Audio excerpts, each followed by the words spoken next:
nós iniciaremos mais uma aula de língua portuguesa. Vem comigo, vamos lá, porque hoje nós vamos conversar sobre o uso dos modos verbais, tá certo?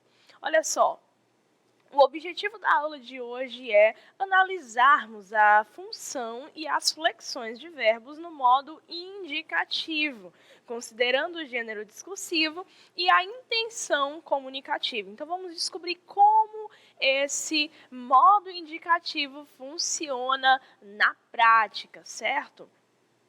Para início de conversa, nós temos aqui uma tirinha do Armandinho, nosso menino diferente, né? O menino do cabelo azul, uma criação de Alexandre Becker, né? Um desenhista aí do Rio Grande do Sul, brasileiro.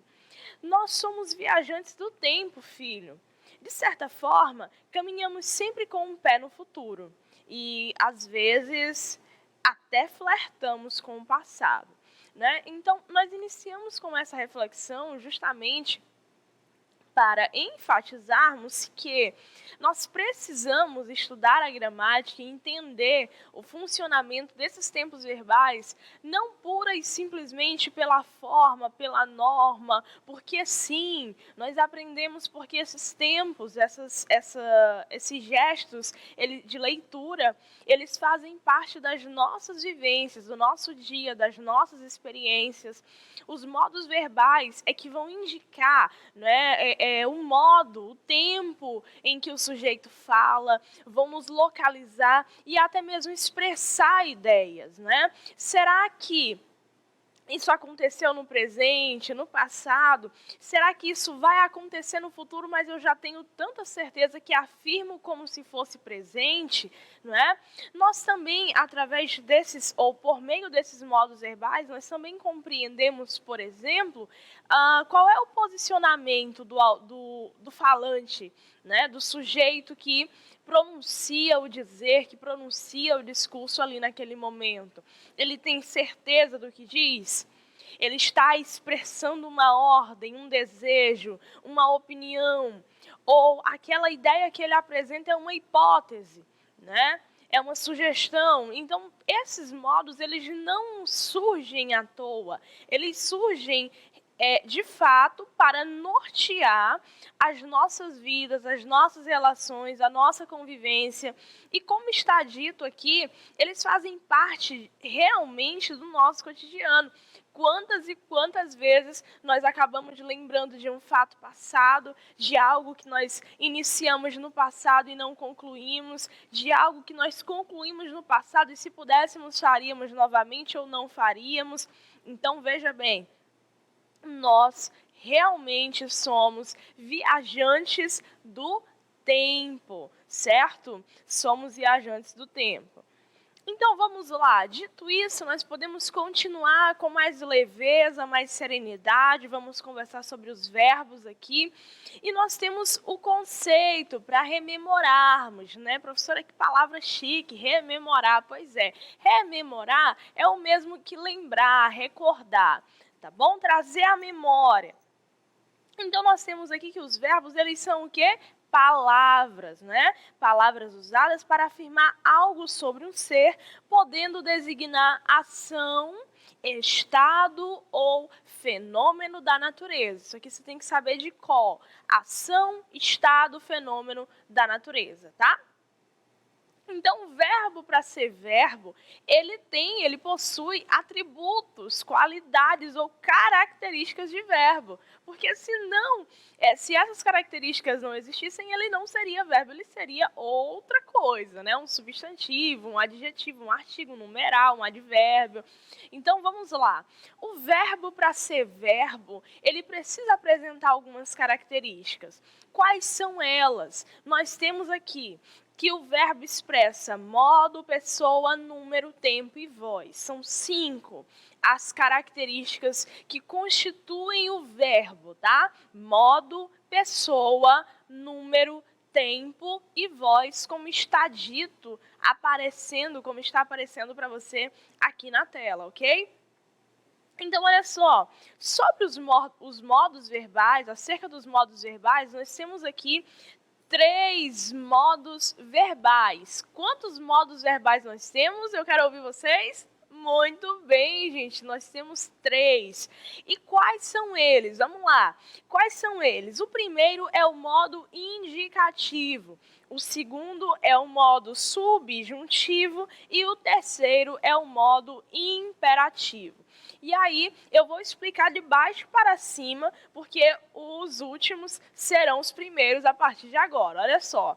O modo imperativo, ele dá uma ideia, ele reflete, né, uma sugestão, uma ordem, um desejo, um pedido, uma solicitação, ok? Modo imperativo, ordem, desejo, pedido, solicitação, tá bom? Então, se eu digo, por exemplo, levante-se, não precisa levantar agora, mas vai lá, levante-se, né? Vamos lá, saia, venha. Quando a mãe está em casa e diz assim, menino, enche as garrafas, né? Varra a casa, lave a louça, me ajude, né? O que é isso? É modo imperativo.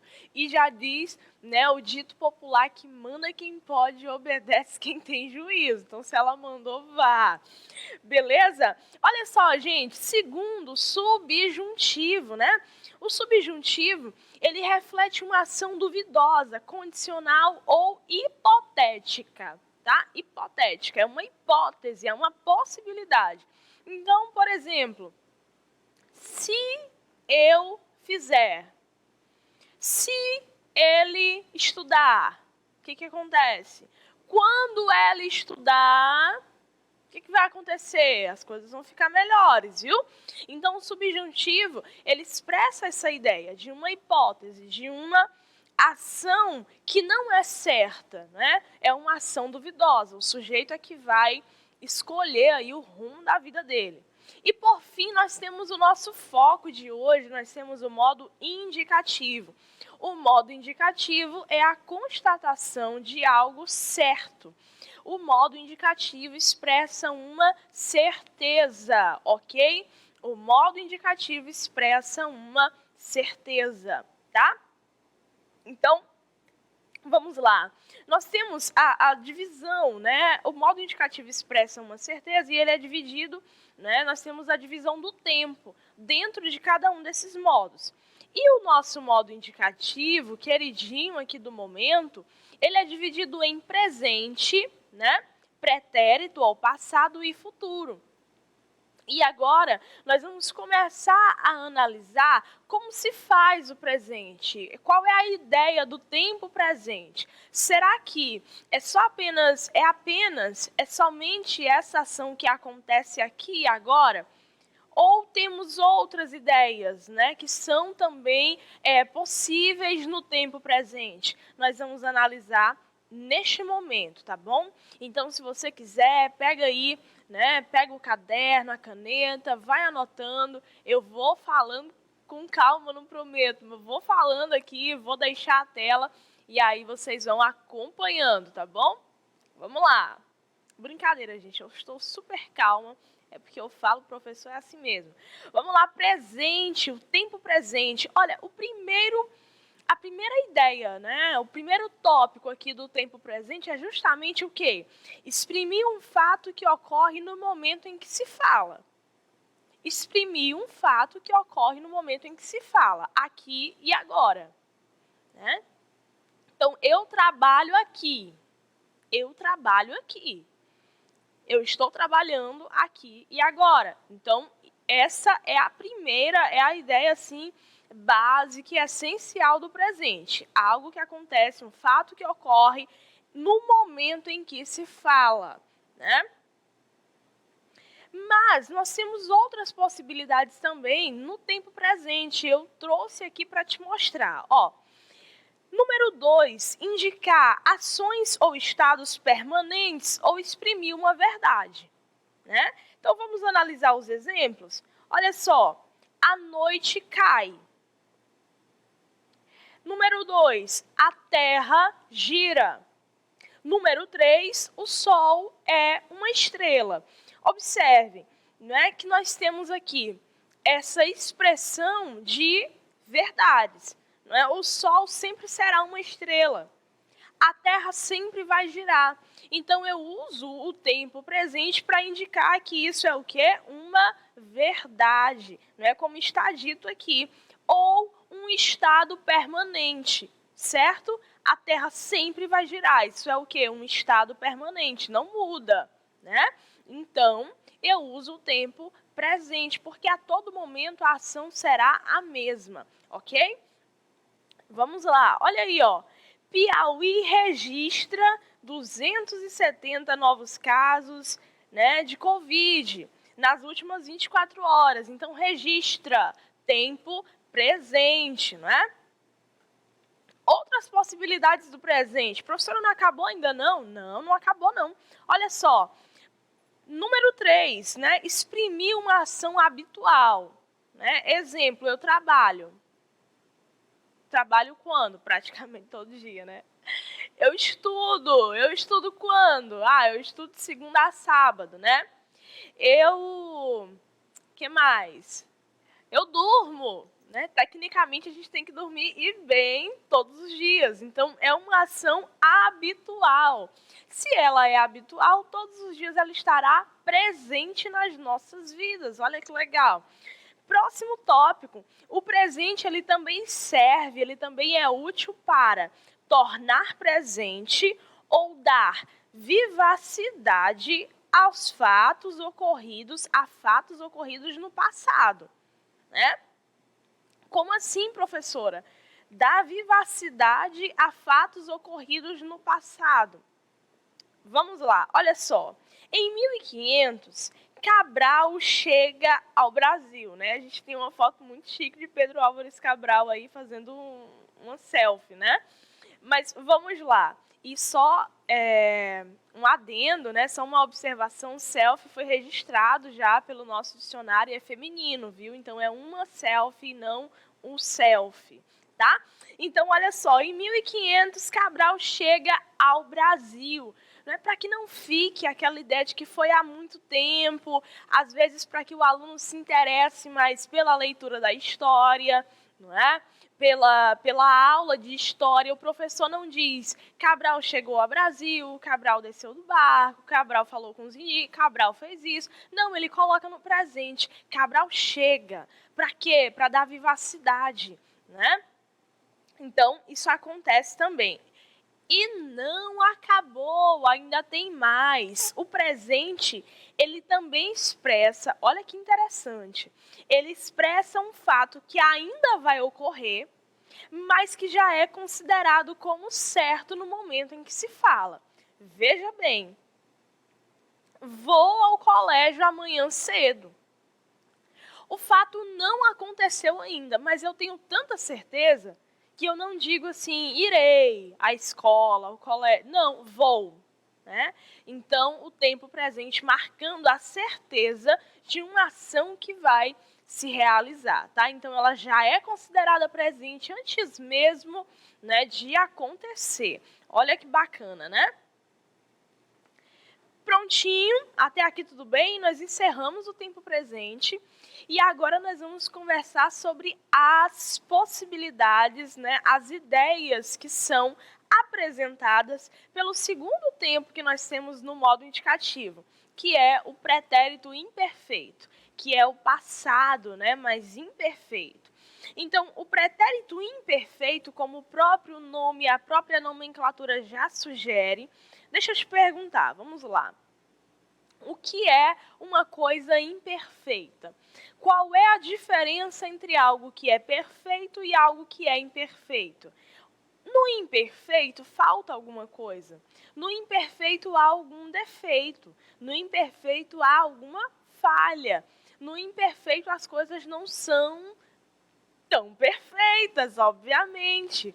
Então, olha só, o pretérito imperfeito é um acontecimento, é um passado que por algum motivo não foi concluído, não foi finalizado. Por isso ele é considerado imperfeito, porque você não terminou. Né? Então, vamos lá. O pretérito imperfeito é usado para expressar um fato que não foi completamente terminado, acabado. Número 2, é usado para uma ação passada habitual ou repetida, né? Então, vamos lá. Ele lia o jornal quando o telefone tocou. A gente não sabe, ele terminou de ler o jornal? Não, porque se tivesse terminado, seria ele leu o jornal. Né? Mas aqui nós temos ele lia. Então, o que significa dizer que alguma coisa aconteceu, ele parou de ler e o jornal ficou lá. Então, pretérito imperfeito. Nas férias, ele sempre viajava e passeava bastante. Observa a ideia de continuidade, sempre, né? Bastante também, nós temos aqui essa ideia, ele passeava muito, ele viajava muito.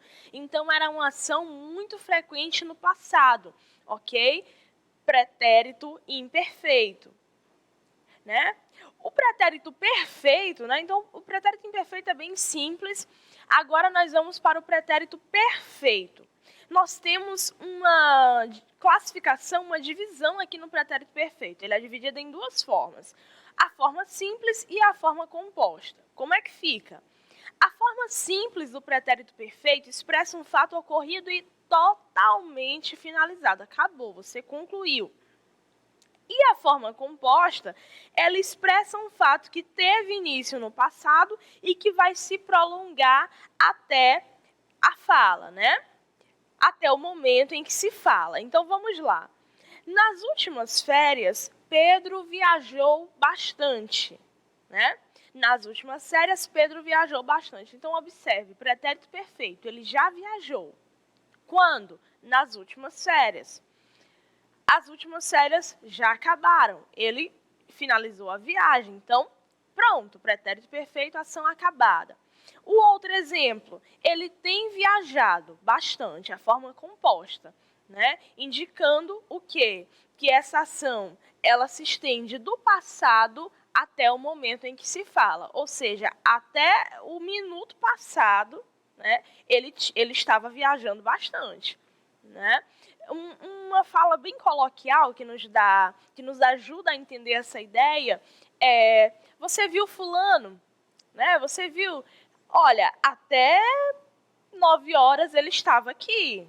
Olha, até o momento em que eu saí, ele estava lá. Então, o que é isso? Pretérito perfeito, ok? Pretérito mais que perfeito. Esse aqui ele é muito bacana, ele é muito legal. Muita gente tem muita dúvida acerca do pretérito mais que perfeito, mas ele é tão simples, mas tão simples, e eu vou te explicar agora. Então, olha só. O pretérito mais que perfeito expressa um fato ocorrido antes de outro já terminado. Nós costumamos dizer que o pretérito mais que perfeito é o passado do passado. Como assim, professora? Quando eu mostrar o exemplo, você vai entender. Observa comigo, ó. Ela viajou com o dinheiro que juntara no ano passado. Vamos analisar com calma o que é o mais que perfeito, qual é o sentido dele. Observem, viajou é um verbo, está no pretérito, está no passado. Juntara é verbo e também está no passado. Viajou, né, ela já viajou, já aconteceu a viagem. Porém, antes de viajar, ela precisou fazer uma outra coisa. O que foi? Juntar dinheiro, né? Então, juntar dinheiro foi uma ação passada que antecedeu uma outra ação que já era passado também. O quê? A viagem que ela fez, ok? Então, isso é o pretérito mais que perfeito na prática. Ele já jantara quando os amigos chegaram, né? Os amigos já chegaram, já estão no local, mas antes deles chegarem, ele fez o quê? Já tinha jantado, né? Já jantara. E aí vocês viram que eu usei nesse minuto, eu usei a forma composta. Tinha jantado. É a mesma coisa de jantara, é a mesma ideia, tá? Bom, galerinha, essa foi a nossa aula de hoje. Espero que vocês tenham curtido, tenham aprendido bastante. No próximo encontro, nós continuaremos conversando sobre os tempos no modo indicativo. Muito obrigada pela atenção de vocês. Até a próxima, pessoal!